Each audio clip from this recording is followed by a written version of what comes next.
नमस्कार, आप देख रहे हैं नेक्स्ट 9 न्यूज नेशन और आपके साथ मैं हूं क्रांति सिंह। हमारे खास कार्यक्रम राष्ट्र हित में आपका स्वागत है। राष्ट्र की सुरक्षा व्यवस्था को दुरुस्त करने के लिए हमें सबसे पहले जरूरी है कि हम जान ले कि आखिर इस व्यवस्था को डगमगाने वाला और राष्ट्र को नुकसान पहुंचाने में किसका हाथ शामिल है। हमने जब इस मुद्दे को गहनता से समझने की कोशिश की तो कई बड़े मामले हमारे सामने आए जो कि राष्ट्र के लिए नुकसानदायक साबित हो रहे हैं। और इन्हीं मुद्दों में जो एक मुद्दा हमारे सामने आया, आज उसी पर हम चर्चा करेंगे और जानेंगे कि आखिर हमारे राष्ट्र के लिए ये घातक क्यों है। दरअसल वर्षों से विशेष समुदाय के लिए फतवा जारी होता है। फतवे के दौरान जो भी आदेश पारित किया जाता है उसे पत्थर की लकीर मानकर उनके चहेते इसका पालन करते हैं। अब आप सोच रहे होंगे कि अपने अनुयायी की बात मानना गलत तो नहीं, तो आपको बता दें कि अगर फतवे में आम सामान्य बातों के लिए आदेश दिए जाते तो हम आपको राष्ट्र के लिए फतवा को खतरनाक नहीं बताते। जो कि रिपोर्ट्स हमारे सामने आई हैं उससे स्पष्ट है कि फतवा में उग्र करने वाले आदेश दिए जाते हैं। वो आदेश सुनाए जाते हैं जिसमें देश में दंगे हो। उन आदेशों का पालन करवाया जाता है जिनमें भारत में अशांति का माहौल व्याप्त हो। ये वो संदेश होते हैं जिससे राष्ट्र में कत्लेआम मचता है और राष्ट्र लहूलुहान होता है। चलिए पूरे मामले को विस्तार से समझने के लिए इस रिपोर्ट को देखते हैं और जानते हैं कि आखिर कैसे फतवा जिहाद भारत के लिए खतरनाक है। देखिए हमारी ये खास रिपोर्ट।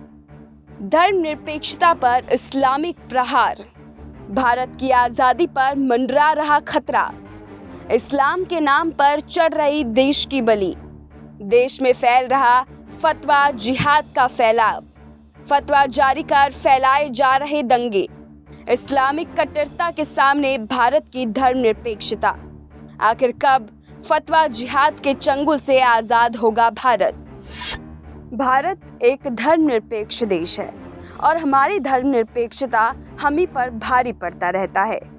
देश ने विशेष समुदाय को विशेष अधिकार दिए हैं जिसका हनन विशेष समुदाय समय समय पर करता रहता है। यही वजह है कि भारत के लिए विशेष समुदाय आने वाले समय में सबसे बड़ा खतरा बनकर उभरेगा। और ये दावा हम इसलिए कर रहे हैं क्योंकि भारत में जिहादों की भरमार है। इनमें दिन पर दिन जिहादों की संख्या बढ़ती जा रही है, या यूं कहे कि ये संख्या पहले से ही बढ़ी हुई थी लेकिन नज़रों से ओझल थी। अब जैसे जैसे रिपोर्ट सामने आते हैं तो पता चलता है कि कैसे भारत में जहर का विस्तार हो रहा है। आपको बता दें कि जब एक इंसान को सांप काटता है तो इसका जहर इंसान के शरीर में धीरे धीरे फैलता जाता है। जब ये जहर का फैलाव अपने चरम पर होता है तो इंसान की जान ले लेता है। कुछ ऐसा ही हमारे देश में हो रहा है। धीरे धीरे दंगों की आग, फतवे का फरमान, लव जिहाद की बलि, उपद्रवियों का उन्माद, शिक्षा के नाम पर आतंकी तालीम, ऐसे ही कई और जिहाद जो कि भारत में अपना फैलाव बढ़ा रहा है और अपने वर्चस्व को मजबूत करने की पूरी कोशिशों में जुटा हुआ है। इन कोशिशों पर अगर रोक नहीं लगाया गया तो भारत एक दिन जिहाद का वो गुलाम बन जाएगा जिसको आज़ादी नहीं मिल पाएगी। कई क्रांतिकारियों के संघर्ष के बाद भारत ने ये आज़ादी पाई है। इस आज़ादी को बरकरार रखने के लिए कई पहलुओं पर नज़र डालना बेहद ज़रूरी है ताकि देश का भविष्य अंधकार न होकर उज्जवल रहे। भारत में फतवा जिहाद का चलन वर्षों पुराना है। इस चलन को रोकना आज के समय में बेहद ज़रूरी है। चलिए पहले आपको फतवे का अर्थ समझाते हैं।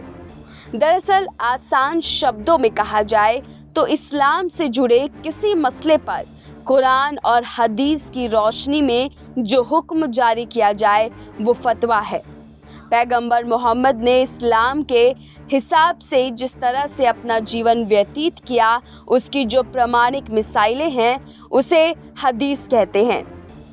यहाँ ये बात भी साफ कर देनी ज़रूरी है कि फतवा हर मौलवी या इमाम जारी नहीं कर सकता, लेकिन हमारे भारत में आलम कुछ और ही हैं।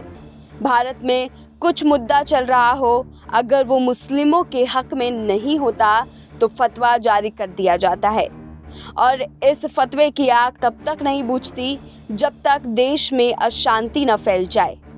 आपको बता दें कि भारत के कुछ इलाकों में मौलवियों ने फतवे का गलत इस्तेमाल किया है। जैसा कि हमने पहले ही बताया कि फतवा केवल मुफ्ती जारी कर सकता है, लेकिन कई बार देखा गया है कि फतवा मौलवी जारी कर देते हैं और उन्हें ज़बरदस्ती लागू भी कराते हैं, लेकिन इसके रोकथाम के लिए कोई आगे नहीं आता और देश में दंगे फैल जाते हैं, जिसका जिम्मेदार सिर्फ विशेष समुदाय ही नहीं होता, बल्कि प्रशासन भी बराबर का जिम्मेदार है। आपको बता दें कि ये फतवा जारी करने वाले अपने समुदाय के भी सगे नहीं हैं। पुराने रिपोर्ट्स के मुताबिक कई बड़े सेलिब्रिटीज़ जो कि मुस्लिम हैं, उनको फतवे का कड़ा रुख सहना पड़ता है, क्योंकि अगर वो किसी धर्म के साथ जुड़कर अपने आप को दिखाते हैं तो उनके खिलाफ फतवा जारी होता है। इस दौरान या तो उस सेलिब्रिटी की जान चली जाती है या उसे इस कदर परेशान कर दिया जाता है कि फिर वो अपने फैसले पर ऐतराज करना शुरू कर देता है। फतवे को जिस सोच समझ के साथ विशेष समुदाय के लिए लाया गया था, विशेष समुदाय उसका उतना ही दुरुपयोग कर रही है।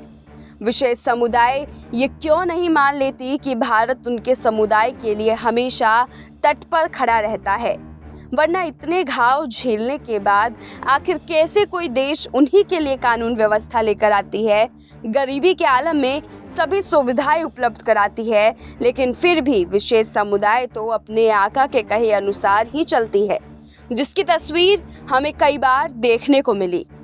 कानपुर दंगे की तस्वीर देख लीजिए, जहांगीरपुरी की खूनी तस्वीर देखिए, जोधपुर का किस्सा आपको याद होगा, और ऐसे ही तमाम वो तस्वीरें देखिए जिनमें विशेष समुदाय का चेहरा आरोपी की शक्ल में खड़ा होता है। और अब मामले की जांच होती है तो पता चलता है कि आदेशानुसार ये पूरा घटनाक्रम तैयार किया गया था, यानी कि फतवा जारी हुआ था और फतवे के दौरान इस पूरे घटनाक्रम को अंजाम दिया गया। आप यहाँ एक और बात पर गौर करें कि देश में ये फतवा वाला अधिकार किसी और समुदाय के लिए नहीं है, यहाँ तक कि हिंदू जो कि बहुसंख्यक है उनके लिए भी नहीं है। तो फिर ये अधिकार सिर्फ विशेष समुदाय को ही क्यों? इसके लिए आपको, हमको और प्रशासन को जल्द से जल्द जागरूक होना पड़ेगा और स्थिति को नियंत्रण में लाना पड़ेगा, क्योंकि जब तक देश में दहशत को बढ़ावा मिलता रहेगा, देश खून के आंसू रोता रहेगा। इसीलिए ज़रूरी है कि फतवा जिहाद हो या अन्य जिहाद, सभी को इसके विरोध आवाज़ उठानी होगी और देश में शांति का माहौल व्याप्त करना होगा। तो देखा आपने कि किस तरीके से भारत में फतवा जिहाद एक ऐसी जड़ बन के रह गया है जो भारत को ही नुकसान पहुंचा रहा है। वो ऐसा जड़ है जो बिल्कुल खोखला हो चुका है, पूर्ण रूप से खराब हो चुका है, लेकिन भारत की पेड़ की नींव बनकर अभी भी खड़ा है।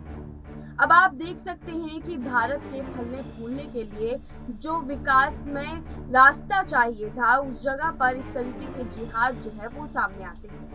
आप लोग के क्या तर्क हैं? आप लोग क्या सोचते हैं इस पूरे मामले को देख करके और हमारी इस रिपोर्ट को देख करके हमें कमेंट सेक्शन के जरिए जरूर बताएं। और अगले राष्ट्रीय हित के अध्याय में आप किन एपिसोड्स के माध्यम से किन मुद्दों को उठाना चाहते हैं हमें जरूर बताएं। फिलहाल ऐसे तमाम अपडेट्स के लिए देखते रहिए नेक्स्ट 9 न्यूज़ नेशन।